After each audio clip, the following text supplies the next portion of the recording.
Hey, everybody. Good morning, afternoon, good evening, wherever you are. Christina and I are back. We decided that after a little bit of a break, it was time to do Trustworthy Tuesdays again and come back and talk about trust in our businesses and life and how it relates to, in this instance, hope. Like we really started talking and thinking about the difference between hope and trust. But first, Christina, how you doing today? I'm good. I'm good. It's great to be back talking about something that we're really passionate about, trust. And yeah, I can't believe it's been so long. I think in the time that we haven't done one of these live sessions, some of the conversations have continued in the background, right, from all of the people who have joined us in the Trustworthy Labs. And it's been a really interesting conversation again, based on kind of all of the changes that are happening in the world. Yeah, it really has because people are really uncertain about where their employers are going to go, about their jobs. It used to be just about am I coming into the office or not, and am I a remote worker or not? And now it's a lot more that everybody's dealing with, and so I think we are all talking about how do you trust and how do you have hope in the future? How do you have hope that everything's going to be okay? And how do you trust that the people that we work with and our leaders and our colleagues are going to help us get there? And how do we have trust that we have the confidence ourselves to navigate whatever it is that's thrown in front of us? So I think that these are big topics for today. And I've missed these. I kind of like these little live sessions, and I usually get so much out of them. Hope our audience does as well. Yeah, I'm sure they do. Absolutely. I mean, these are always such organic conversations. You almost never know where they're going to go. Um, so, I mean, that's why I love them. And I feel like you come with a wealth of experience and depth. And so I always love learning and like discovering new things about you too, Susan. Uh-oh. Uh-oh, So let's do this. uh-oh. So what you're discovering about me is that I hope that the snow that comes, so y'all, I'm in Minneapolis, St. Paul area in Minnesota, and just got back from a big trip to Australia and New Zealand, and where it's summer, and came back to a warm like winter here. It's been like 60 degrees. I've been walking outside, but I think we're getting snow tomorrow. So I'm having hope and trust that it won't be too bad and that I'll still be able to get out of my house and that hopefully my coming back to the Midwest, upper Midwest, wasn't a little more earlier than I should have because I really don't like winter. So I did, to be honest. So that's what I'm dealing with right now. Is how's that going to be? Is it's all gray outside right now? Yeah, that's a good point. I mean, I hope you manage to keep warm, and I hope that the winter that does come circle back into your area doesn't last very long, because I know how much you enjoy the summer. Um, but you know what's really interesting? Every single time you travel the world, and I feel like you and I have this in common. We we both have this desire to meet new people, Yep. and I know it's something in my practice that I do, and that's why I enjoy doing these, is to meet like three new people around the world um, that I've never met before. It used to be, three people a week, which is a lot, a lot to schedule. Now it's three people like every 2 to 3 weeks to meet someone new. But I'm curious, with how the world is shifting today and with so many uncertainties, um, what conversations did you experience as you traveled around Australia and New Zealand this time? So that's interesting. Honestly, I for the first time, people felt sorry for me that I had to go back to the U.S. because there's so much chaos here right now, and there wasn't chaos as much as there was chaos, and we all have our political challenges, and we all have our there was a lot of hope in Australia because I guess you don't realize what you have at home because prices are still too high and we're paying too much for things. But Australia apparently just came out of COVID and had their first non-inflationary moment, and people were pretty excited that we came out of it in the U.S. like a year ago or a year and a half ago or something, with a pretty soft landing.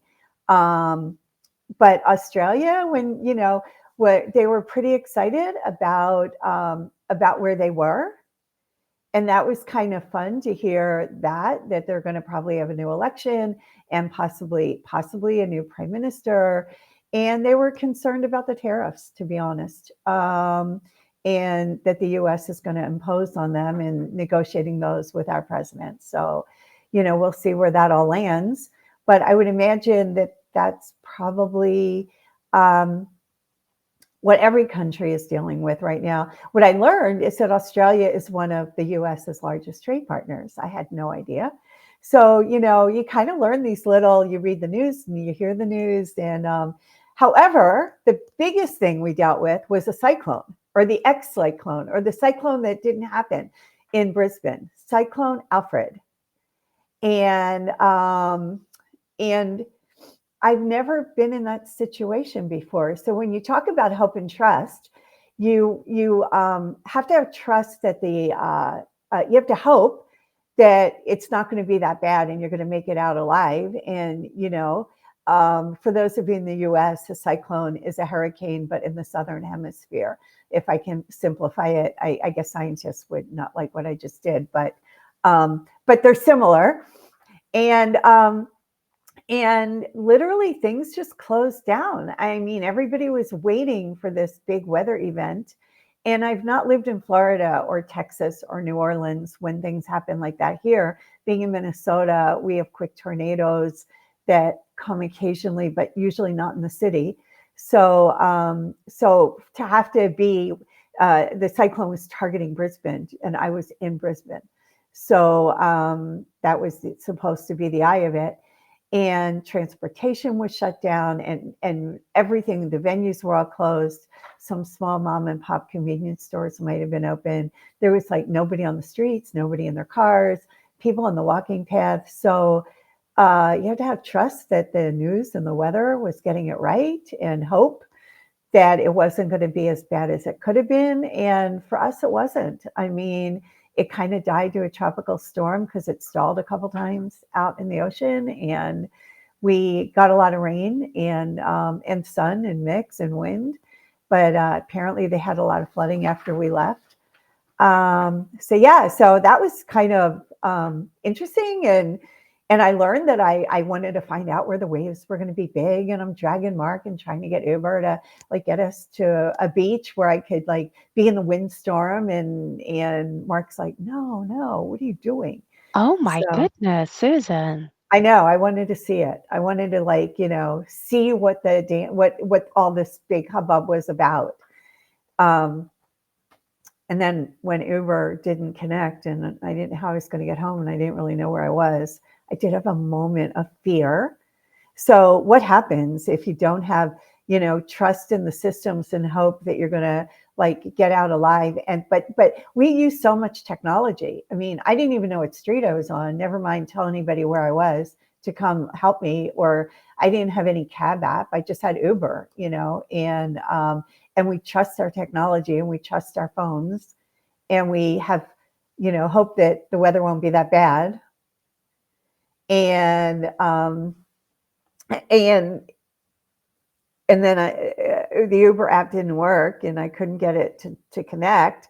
And I was like, oh my gosh, what if we can't get out of here? And what's the plan B and C? And so that was kind of interesting. But Uber finally, for all of you, for our audience, Uber finally did connect, and we were completely saturated and put 2 feet of water in that guy's car, and he was okay with it. So that was really nice because we were really, really wet. But it was summer, so it was like warm wet. So yeah, that's what we kind of. Wow. So that was kind of like New Zealand was just before uh, anything really. New Zealand was just fun. I mean, people loved the U.S. People loved us. People, we had a great time there. It was beautiful. So that was really fun. I love that. Wow. Okay, so you're definitely a risk taker. you know, Wow. I'm a risk taker to a point. You're adventurous. Maybe I'm that's a the better little, word. little. I'm curious. You're I think curious. that, yeah, I mean, I think that was driven more by curiosity than Mm, anything else. Like, what is that really like? It wow. wasn't good down in the Gold Coast where the winds were really and the cyclone hit harder. Uh, Watching parents with babies in their arms kind of half being washed away by the water and grabbing their kids and trying to get out of it. And the news showed all that. I mean, it definitely was dangerous. So we didn't take those kinds of risks. We weren't in Mm, that kind of situation. But the news was like saying, you guys need to like stay off the beach and stay out of the water. And this is serious. So I don't know. But I do think that trusting, one of the things that I thought about a lot with trust and hope and mm, business leaders and that, you know, and I think of my situation with the cyclone, you hope that the weather's not going to be that bad, but you trust that the app is going to work. Like, so does trust make hope actionable? Like, yeah. so if your leaders give you something that, the belief in the future and belief in what the company's doing and belief that you're going to make a difference, but you don't trust anything. Like the Mm, leader does everything to give you hope, but you don't trust them or trust the business. You kind of get cynical, I think. Like I think yeah, they have to work together. What do you I, think? I, I think so. I think so. I think so. I remember we had a trustworthy lab where our good friend Samuel, he jumped on there and he shared some of the learnings that that he learned from positive psychologist Dan Tomasulo. And I'm Maybe. hoping I'm getting his name right.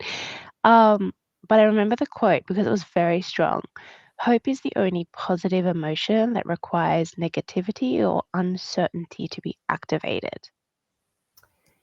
Interesting. Yeah, hope is the only positive emotion that requires negativity or uncertainty to be activated. And I do think that hope and trust do go hand in hand, like you're saying, because during times of uncertainty, trust is the um, is the springboard.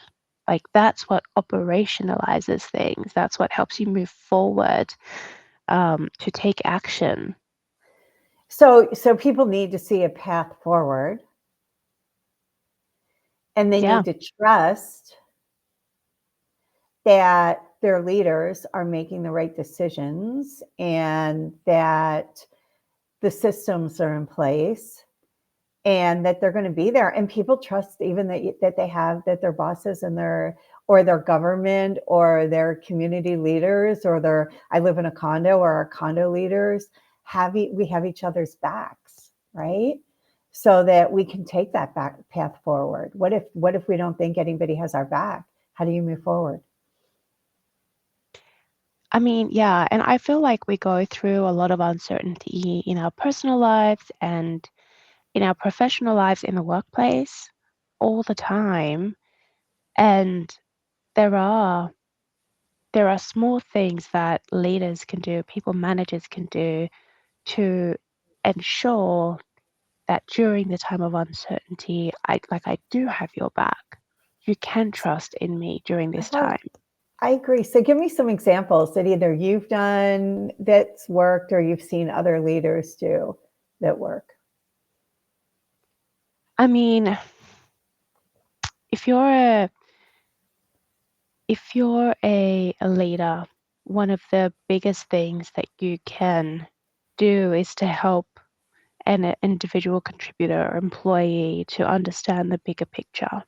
Because when you don't understand the bigger picture and there's so much uncertainty in this small spot that I'm kind of living in my day-to-day job, it can seem like absolute chaos. But if I can see the bigger picture and I can see, okay, hold on, I'm feeling a bit of uncertainty here, but that's because we're trying to do XYZ, which requires change, which requires disruption, which requires a little bit of discomfort to get there. I think that can really be very helpful in kind of managing expectations, but kind of grounding the uncertainty in um, just with the idea that we're going to get to this other point. Like there is a purpose to this uncertainty, and that can be very, very grounding for some people. We had a situation here in my condo building where there's a lot of change going on, and and we wrote to the board yesterday and said, we really think you need to have town halls, talk to the community. The community has a lot of uncertainty, and explain like things. And they wrote back today and said, well, 2.5 years ago, we did a SWOT analysis and the community knows. The community said they wanted this. And so I'm going to add a layer to what you just said, because I honestly don't even remember doing that 2.5 years ago. And for a leadership group to assume that if something was stated, whether it was stated a week ago, a year ago, 2 years ago, that people are remembering it. There are two things. People walk away understanding it all a little bit differently, depending on each of our filters. Like, so you and I will walk away from this conversation and describe it differently, right? Based on how we communicate and how we took it in and what we remember. So even though something's communicated, we all walk away or hear it a little bit differently. And so how do we as leaders, to do exactly what you said, communicate and over communicate the big picture so that our employees don't forget what that is, and keep it front in mind, and they don't forget, like they get so caught up in their day-to-day craziness that they lose sight of what that big picture is, and what role does a leader have in making sure that that stays front and center, so that there is, if you get in a sailboat and you don't have a destination, then how do you know which way to put the sails, right? So you've got to have your destination point there so that people feel grounded, as you said. And how often do we have to communicate? And the other thing I'd say leaders should do or could do is check in, because when there's big change, A, keep that vision there, but B, talk to your employees, see how they're doing with all that change, right? What kind of discovery you might find out that they are struggling and you didn't know, because they don't want you to know, because they're afraid of losing their jobs, or they want to build that confidence. I'm confident and I'm engaged, and Yeah. So how do you both keep the picture there so that you ground people and also connect and show empathy on an individual or team level? Yeah. You know what? It's interesting because that reminds me of that quote that says, like, you've got to celebrate the small wins or celebrate progress, not just the end goal or the outcomes. And that's always tied to like celebration. It's never tied to uncertainty. But the same thing applies is checking in is going to do more good for that relationship between team members or a people manager and an employee, rather than just waiting until the end of whether it's a project or a meeting to see how things went. And what I love about that is that I think the one thing that works together with hope and trust is the celebration. So if I'm uncertain with all this change and I'm still doing my little cog in the wheel piece of that change, how great would I feel when my boss checks in, acknowledges it, celebrates that I did my piece to make this work? That'll build confidence. It'll make me feel great. It'll keep me engaged. It'll retain me. So I think the check-in is brilliant, and I think that we're all so busy that often we forget to do that, both to find out, get the temperature of how the person's doing as it relates to change, and to do the celebration. Totally, totally. And I guess I want to call out as well because there's been a little bit of talk in the media about toxic optimism, and we're not talking about toxic optimism, right? We're still talking about very authentic, So very present. what is I don't think I've heard that term. So what is toxic optimism? The way that I understand it is always saying everything's fine, everything's going to be okay, we'll get through it, all the but without Um, keeping it real with people. Like it's okay to say like, yes, we'll get through it together, but acknowledging the emotions in the current state. I know it's tough right now, right? It being really authentic, I think, is important. And if it's a shitty situation, it's okay to say like, damn, I know this sucks right now, but we'll get through it together. And I think that is even more powerful than just saying, la di da, everything's going to be great. It's fine. It's it's being aware of the situation at hand and not dismissing the reality and the experiences at the moment. yeah. Do you think people are in touch enough to do that? I know I am, Mm, but think about some leaders you know. Like, do they even want to take a breath, or do they really believe, go, go, go, it's all great? That's really interesting. it is. I mean, I don't know whether the leadership style plays into it or the personality of the leader, or the culture of the organization potentially might also play into whether you can have those keeping it real conversations. Um, I don't know, but it's probably another topic to unpack on another call. Yeah, yeah, because I'm kind of thinking that that I think then what a leader really has to have is the ability to be real with the person and the change about the struggle, at the same time giving hope that it's all going in the right direction and that we're going to get there. And I think that that's a really interesting balance that I think would make a difference. It's like, how do you connect with empathy while building the future and building the vision of the future? Absolutely. Absolutely. I encourage anyone that watches to go to our trustworthy LinkedIn page because we post some of this as well. So I'm looking at one of the posts now and it says, here's the connection between hope and trust. Hope creates a vision, trust makes it believable. Hope motivates, trust reassures. Hope keeps people engaged, trust keeps them safe. But if I just focus on that first point, hope creates a vision, trust makes it believable. So if you show up in trust, you should be able to say, this sucks right now, doesn't it? I want to acknowledge that. It's a bit tough right now, but this is the vision and we're going to get there together. Trust me And to help you get there. and so when you were reading those, and they're fabulous. When what it occurs, what helped me help me identify is, how do I do that? So I still, as a leader, need to consistently communicate. I still need, as a leader, to tell the truth. I still need, as a leader, to do what I say I'm going to do when I say I'm going to do it. Like, that is how you build trust.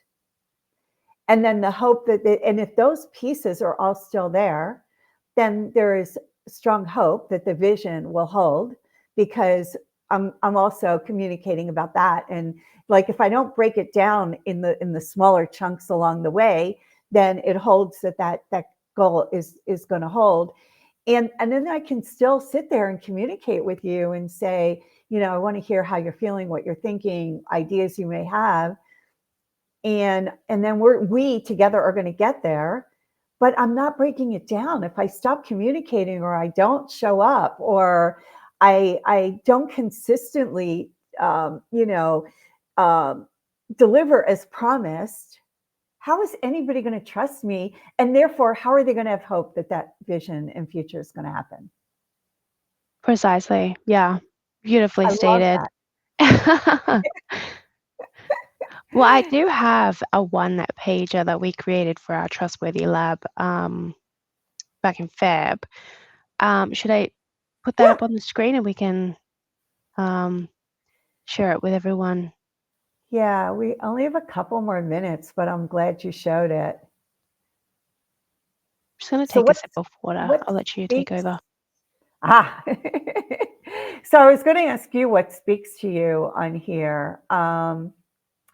And I'll go with what speaks. Well, you know what? We covered so much of this, in terms of celebrate progress, be present and listen, model optimism, but not the toxic optimism. I think that it's being centered and real in what the possibilities are and and I'll tell you what speaks to me about and being instilled by your leader. Give me reasons to trust you. I honestly, you can break trust like that. We talk about that in our labs all the time and in our workshops. We can trust is one of those things that can break down. It's kind of like a restaurant. Often you're only as good as your last meal. Like how many restaurants I know I've gone to restaurants where I have one bad meal and I'm like, oh, I don't want to go back there again. And so trust is kind of the same way. Once it breaks down, you really need a strategy for putting it back together. So the give me reasons to trust you and not breaking those is critical and takes skill. Yeah, I agree with you. I think I'm seeing a little bit of a shift with our next generation of leaders that are comfortable or don't want to fake it till you make it, right? They want to be more authentic. They want to be more present. Um, and this might be a bit of a generalization, but so far with a lot of the younger leaders that I've met is being authentic and that part around give me reasons to trust you. Like, don't be afraid to share where you've also failed or failed in trust and what lessons you learned from that.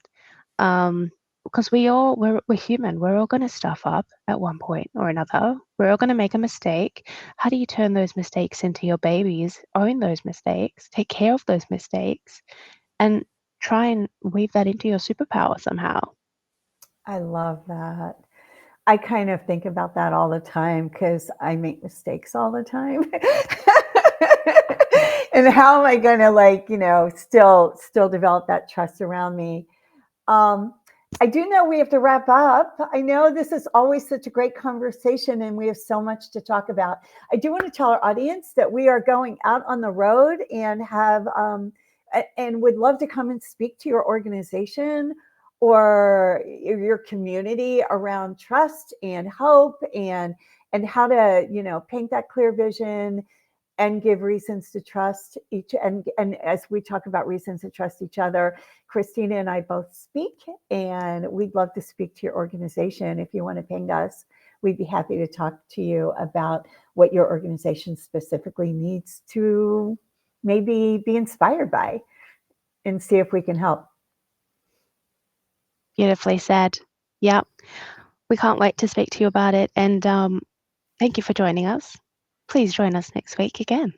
We'll see you at the next Trustworthy Tuesday, and look out for our notes. We'll actually maybe put a couple links to our Trustworthy page in our notes so that you can like our page where we deliver a lot of content, and we'll be talking about what the topic is next week, probably next Monday. All right. Thanks See you. all. Have a See wonderful ya. day.